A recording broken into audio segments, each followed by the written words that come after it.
भूषण कह रहे 25 से 30 करोड़ मैंने अपनी जेब से खर्च किया है इन बेटियों के लिए और ये सिला मिला मुझे। 25 से 30 करोड़ खर्च कर दिया तो शोषण करोगे?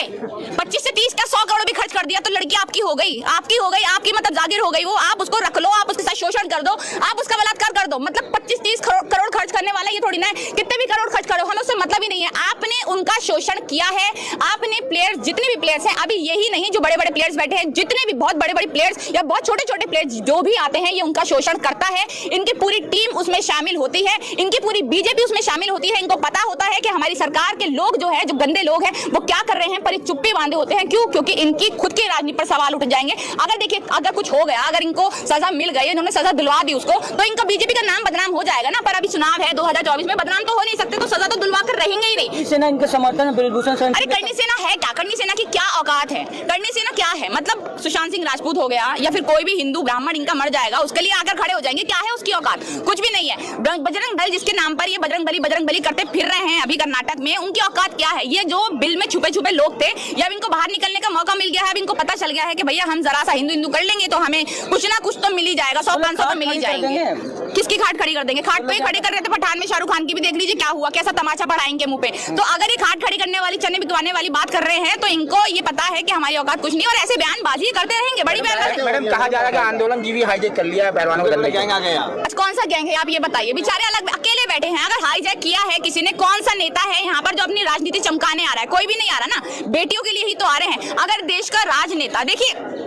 राजनीति जो है ना, अगर राजनीति में आप है तो आपको राजनीति करनी पड़ेगी।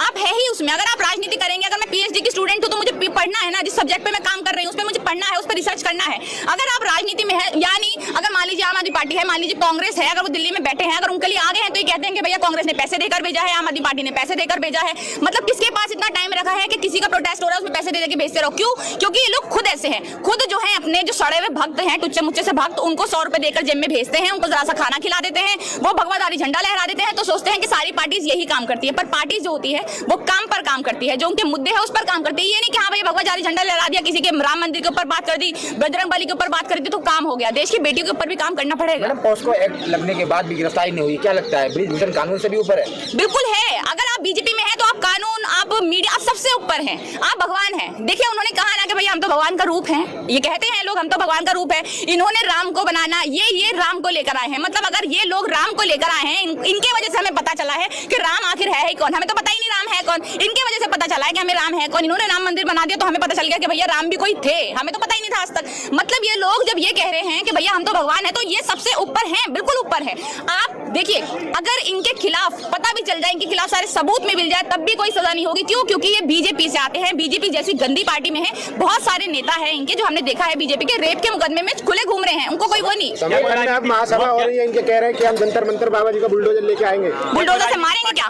बुलडोजर से इनको उठवाएंगे, बुलडोजर इन पे चलवाएंगे। तुम्हारी इतनी औकात है कि तुम यही कर सकते हो कि किसी भी देश में कोई भी अगर आवाज उठाता है तो उस पर बुलडोजर चलवा दो। अपनी गंदी राजनीति से उन लोगों का मुंह बंद करा दो, चाहे वो देश की बेटी हो, देश के बेटे हो, बुजुर्ग हो, किसान हो, महिलाएं, कोई भी हो, उनका मुंह बंद कराने के लिए आप बुलडोजर चलवाएंगे, उनको जान से मार देंगे, उनका एनकाउंटर करवा देंगे। इसी तरह के काम करते आए हैं आज तक और आगे भी ये करते रहेंगे। और बहुत बड़ी बात नहीं, बुलडोजर लेकर आ भी जाए, बहुत बड़ी बात नहीं, बहुत छोटी सी बात है इनके लिए मरना। सपोर्ट करने आई है बोलकर, देखिए राजनीति पार्टियों का सपोर्ट करने आई है तो बहुत अच्छी बात है। अगर केजरीवाल यहाँ पर आ रहे हैं, अगर सोनिया गांधी और प्रियंका गांधी यहाँ पर आ रही है तो बहुत अच्छी बात है। अगर राहुल गांधी, कोई भी यहाँ पर अगर शामिल होता है तो बहुत अच्छी बात है। अगर दूसरी पार्टी यहाँ जो समर्थन नहीं करेंगी तो आखिर कौन समर्थन करेगा? भाई क्रिकेटर्स तो इनका समर्थन कर नहीं रहे, जो इनके खुद के जो गेम्स प्लेयर हैं बड़े बड़े, वो इनके समर्थन में नहीं है, तो किसी को तो समर्थन करना पड़ेगा ना। ईरानी को जो है प्रियंका गांधी नमाज पढ़ते नजर आई थी, लेकिन ये बेटियां कुछ दूर पे बैठी हुई उनके आवाज से नजर नहीं, उनको नजर नहीं आएंगे। मैंने बोला ना कांग्रेस के टाइम पे उनको सब कुछ नजर आ जाता है, पर अगर उनकी अपनी बेटियां हैं, देखिए देश की बेटी के साथ बलात्कार हो, देश की बच्ची के साथ बलात्कार हो जाए, उनको जलाकर मार दिया जाए, उनके साथ घरेलू हिंसा कुछ भी हो, उनको देखिए हमने काफी सारे केस देखे कि लड़कियां डर डर के, जो ओला होती है, उबर होती है, उनसे कूद गई, उनसे मर गई। क्यों? क्योंकि लड़कियां सेफ नहीं, उनको सेफ फील नहीं होता, उसके ऊपर कोई सवाल नहीं उठाएगा, उसके ऊपर कोई बात नहीं बोलेगा। अगर स्मृति ईरानी को ये नहीं कि भैया यहाँ पर आ जाए, देश की बेटियां बैठी है, उनका समर्थन कर ले, पर स्मृति ईरानी द केरला स्टोरी देखने जा सकती है। क्यों? क्योंकि उससे उनका भगवा झंडा लहराने को मिल जाएगा ना, थोड़ी सी वाहवाही मिल जाएगी। अगर मुसलमानों की बुराई कर लेगी तो हाँ, प्रधानमंत्री भी कह रहे देखने के बिल्कुल देखेंगे यार, उन्हीं की वजह से मूवी रिलीज हो रही है। आप ये देखिए कहाँ कहाँ गुनगान चल गए, पठान मूवी को हम रिलीज नहीं होने देंगे पठान, जबकि ऐसा कुछ था नहीं। मैंने भी पठान मूवी देखी, फर्स्ट डे फर्स्ट शो देखा, मुझे खुशी है कि मैंने वो मूवी देखी, इतिहास मतलब नाम लिखा जाएगा कि उस मूवी ने इतने पैसे कमाए। पर अगर आप उस मूवी का विवाद कर रहे हैं तो द केरला स्टोरी में जब 32,000 झूठ बोला गया कि 32,000 लड़कियों के साथ ऐसा हुआ है, फिर 32,000 से उनके डायरेक्टर प्रोड्यूसर 3 पर आ गए कि भैया 3 लड़कियों के साथ ऐसा हुआ है। अगर इस तरह की बातें आप कर रहे हैं, उनके पास तो खुद के पास सबूत नहीं है। काफी सारे नेताओं ने ये कहा है कि हम 10-10 करोड़ रुपए देने के लिए तैयार है, एक लड़की ले आओ जिसके साथ ऐसा हुआ है। उनके पास दिखाने के लिए नहीं है कि हाँ भैया ऐसी भी कोई लड़की है जिसके साथ उनको आईएसआईएस में शामिल कर दिया गया हो। केरला स्टोरी में इतना झूठ दिखाया गया है। और देखिए केरला मतलब केरला एक ऐसी जगह है जहां पर हिंदू मुसलमान का कोई विवाद ही नहीं है। वहां पे मुसलमानों की संख्या इतनी बड़ी है, क्रिश्चियंस की संख्या इतनी बड़ी है,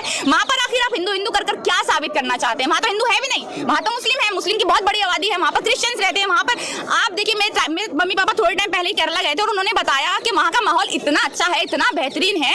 और वहां की लड़कियों का छोड़िए केरला स्टोरी, वहां पे जिन लड़कियों के साथ पता नहीं ऐसा हुआ या नहीं हुआ आईएसआईएस, उनको उस बेटियों की बड़ी चिंता हो रही है, उन बेटियों की बड़ी चिंता हो रही है कि हमारी देश की बेटियों के साथ उन्होंने ये किया वो किया। पर उसी देश में अभी हाल फिलहाल में इन्हीं दिनों में जब देश की बेटी यहाँ पर आकर बैठी है तो वो सब अंधे हो चुके हैं। उनको अनुराग ठाकुर जो है महिला पत्रकार को दिखाने लेके गए फिल्म कश्यप पूरी टीम गई है। अरे वो तो इनके दलाल पत्रकार है ना, पूरी टीम जाएगी उसकी वाहवाही करेगी। और जब सब देखिए केरला स्टोरी चिल्लाने में लगे हुए हैं, उस फिल्म का मतलब क्या है? एक टुच्ची मुच्ची सी हीरोइन को लेकर वो मूवी बना रहे हैं, जिस हीरोइन को कोई भी लेता नहीं है उसको लेकर वो मूवी बना रहे हैं, फिर उसको दिखा रहे हैं कि वो ये तो भक्त है। वो तो देखिए पहले इनकी वो स्मृति ईरानी आ गई थी, अभी आदा शर्मा आ गई, किसी भी छोटी मोटी हीरोइनों को ले लेंगे ये और उसके बाद बोलने कि हमने मूवी बनाई, ये मूवी इतनी फेमस हो गई। पर हमें पता है कह रहे हैं कि अगर जो है मोदी जी कह दे तो हम गिरफ्तारी दे देंगे, इस्तीफा दे देंगे। उसके अंदर खुद मर्दानगी नहीं है क्या? उसको खुद नहीं पता मैंने शोषण किया है? मतलब उनका बाप अगर उनको बताएगा कि भैया तुम्हें पता चले कि हाँ तुमने लड़कियों के साथ शोषण किया है, तुम्हें पता चलना चाहिए। मतलब मोदी आगे बताएंगे मैंने कोई गलती की है तो मेरे पापा मेरा डिसाइड करेंगे कि भाई तुमने ये गलती की है, जाओ गिरफ्तारी दो अपनी। मुझे नहीं पता मैंने कुछ गलत कर दिया, मुझे नहीं पता मेरे से कुछ मैंने किसी के साथ किसी का दिल दुखाया है।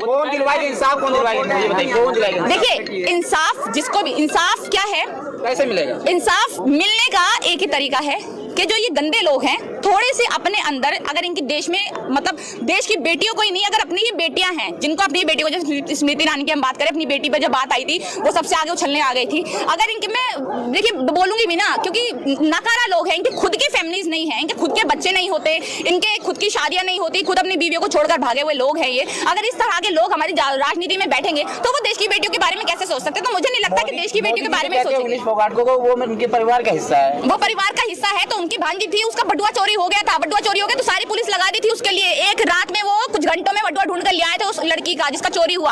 अगर देश की बेटी उनकी बेटी है, गीता फोगाट, बबीता फोगाट, जो भी अगर उनकी बेटी है ना, तो अगर आप एक सच्चे बाप है या तो फिर आप बाप खिलाने लायक ही नहीं, क्योंकि आपकी कोई औलाद ही नहीं है। पर अगर आप इतनी मर्दानगी आपके अंदर है, इतनी आपके अंदर मर्यादा है कि आप देश की बेटियों को अपनी बेटी जैसा मानते हैं, उनके साथ किसी भी तरह का किसी भी प्रकार का शोषण होता है, अगर आप उसे मानते हैं कि तो मेरी बेटी जैसी है, तो आप बाहर निकलो मोदी जी।